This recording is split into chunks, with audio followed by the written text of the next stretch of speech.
Inception and A Course in Miracles intersect so deeply that the film almost feels like an ACIM meditation on layers of mind, projection, guilt, and the instability of perceived reality. The central question in Inception is not merely, what is real? It is, how do ideas shape perception so completely that we mistake mental constructs for reality itself? That is profoundly ACIM.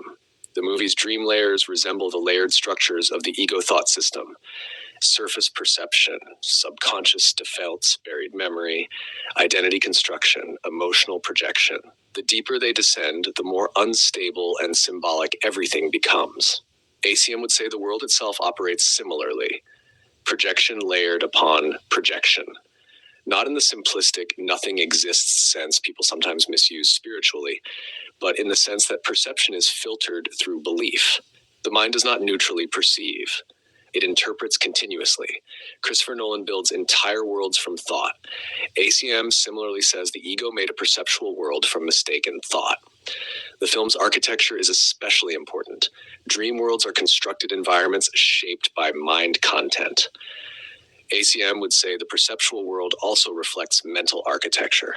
Fear creates one world, love reveals another interpretation of the same appearances. Then there is the idea of implantation. An idea enters deeply enough and reorganizes identity and behavior from within. That mirrors ACM's understanding of belief. The ego itself is fundamentally an accepted thought system. I am separate. I am vulnerable. I am incomplete. Once believed, perception reorganizes around it. The mind begins generating an entire experiential world from the seed idea. But ACIM also points toward a different inception.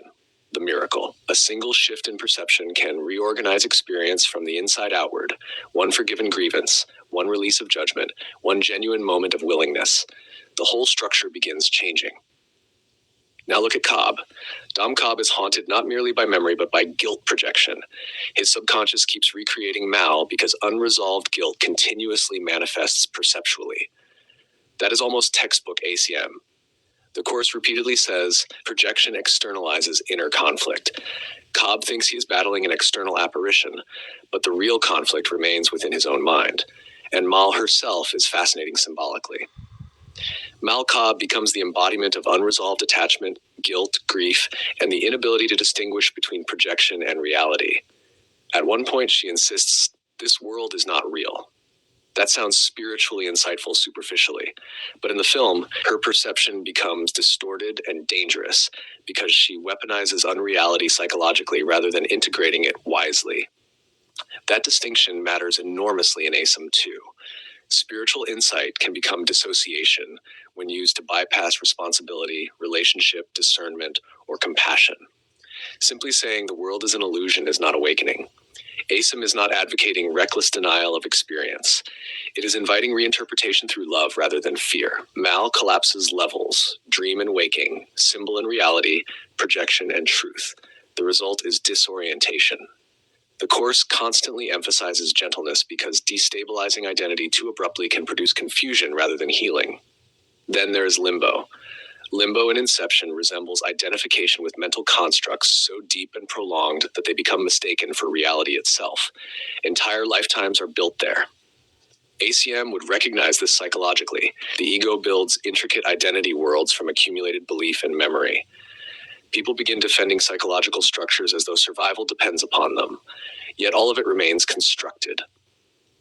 The film's use of time is also deeply ACM-like. Minutes become years, layers distort duration, linear sequence becomes unstable. ACM repeatedly says time is not ultimately what it appears to be. Psychological time expands and contracts according to mental investment. Fear prolongs. Presence collapses time. The kick is interesting too. A sudden interruption awakens the dreamer from identification. Life often functions this way spiritually. Loss, disappointment, beauty, silence, love, death, wonder, forgiveness, all can become kicks, interrupting hypnosis, not punishment, interruption. Then there's the spinning top. Spinning top symbolizes the desperate egoic need for certainty. Tell me definitively what reality is. But the film intentionally leaves ambiguity unresolved. Why? Because awakening may not come through conceptual certainty alone. ACIM similarly moves away from obsessive intellectual control. The ego wants guarantees within form. Spirit points toward direct inner peace beyond conceptual fixation. And perhaps the deepest overlap between Inception and ACIM is this. The movie reveals that guilt shapes worlds, not merely emotions, worlds. Cobb cannot awaken fully while secretly believing he is guilty. That is central in ACIM. Guilt sustains the dream of separation. The ego says, you are guilty, therefore you must hide, defend, project, and control. The miracle says, what if guilt itself is the hallucination? Not that behavior lacks consequences in the dream, but that the core identity beneath the dream remains untouched. At the end, Cobb stops obsessing over the top. That matters. Attention shifts from compulsive verification toward relationship and presence. ACIM might say awakening is less about perfectly solving the metaphysics of illusion and more about releasing attachment to fear, guilt, and separation. The ego wants certainty about the dream.